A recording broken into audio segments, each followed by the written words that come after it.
Evo sad ću pokazati jednu brzu pileću krem supu. Evo.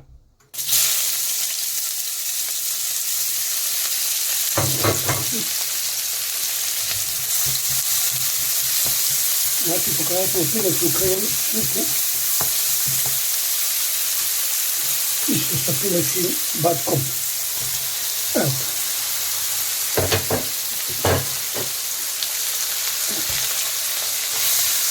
Ukrstimo luk. Znači luk upržimo. I pilećni batak bez kosti. Evo.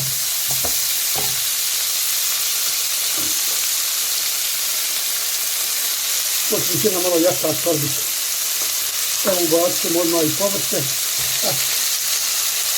Ovdje možemo sve ubaciti od doma. Evo. Evo.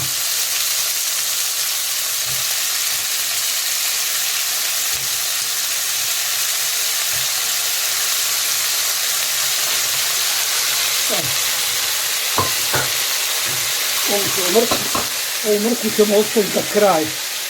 Za poslije rendanu mrkvu ćemo sasvim na kraju. Evo ovdje sam stavio, znači, pilećni batak bez kosti, sito izrezan, papriku svježu crvenu žutu i krompirne kockice. Znači, kad se ovo dobro uprži, sastavit ćemo sa ovu narendanu mrkvu i zalit ćemo ponovo sa temeljcem. Pa vidite kako je lijep temeljac od kosti i povrća. Teleće kosti i neki mali komadići batka pileće. Evo, pošto se fino sve upržilo, sad možemo odmah i završavati sve. Znači, sad ćemo stavit ćemo ovu mrkvu, što je ostalo. Zatim ćemo malo paradajza staviti.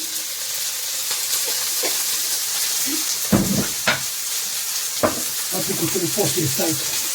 Sad ćemo prvo primiješati. Evo malo staviti.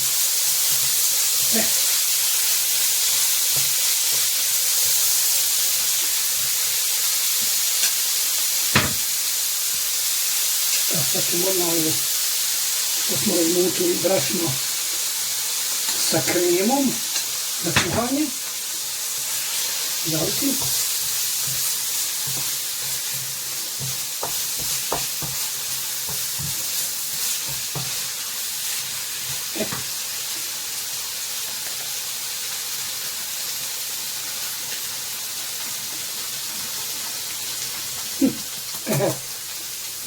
Sad ćemo ovaj temeljac izbiti.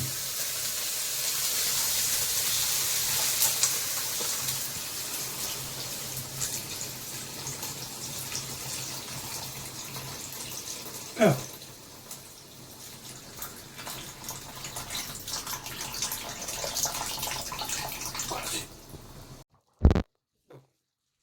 Evo čubica se lijepo zgusnula. Skuhalo se sve povrće. Sad ćemo da završimo. Evo, bismillah. Malo ćemo staviti kurkume. Piletim, ja volim kurkumu. Znači gdje ima kreme. Kurkuma i krema se dobro podnosi. Malo bibera. Malo paprike. Crvene. Malo češnjaka, bijelog luka.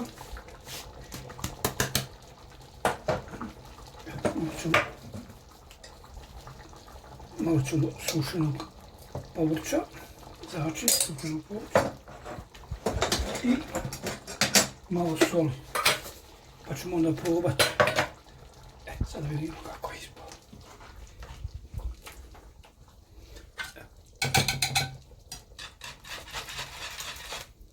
Evo vidite, 10 minuta, pileća čorba gotova. Evo što lijepo. Evo. Ne treba je pogušćavati više. Nek malo ostane, nek malo prokuha, ona će se sama pogušćati još. Evo je lijepo. Evo je. Evo vidite. Gotova je čorba od pilećeg vatka i povrća. Znači pileća krem čorba. Evo je. Vidite. Što je lijepo. Još ću malo dodati ovo.